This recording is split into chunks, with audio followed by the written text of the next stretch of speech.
inna rabbi lesemi'u du'a, zaista moj gospodar subhanahu wa ta'ala čuje dovu.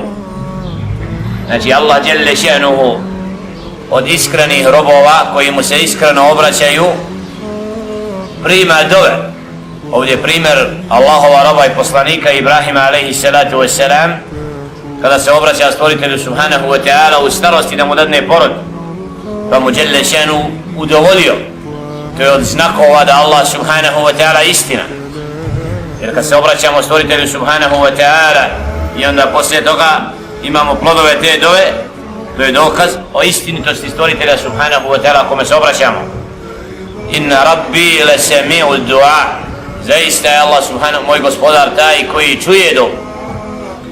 I dova je od najjačeg oružja vjernika i dželle šanuhu traži od robova da ga mole, da mu se obraćaju. Ud'u rabbakum tadarruan wa khufya, molite gospodara svoga ponizno i sa strahom. Znači dželle šanuhu naređuje robovima da mu se obraćaju, da ga mole. Onaj ko Allahu subhanahu wa ta'ala ne upućuje dovu, zanemaruje, znači, svoj odnos prema stvoritelju subhanahu wa ta'ala, i dželle šanuhu je srdit na roba koji ga ne moli, a voli roba kojim se ponizno i skrušeno moli, koji mu se obraća.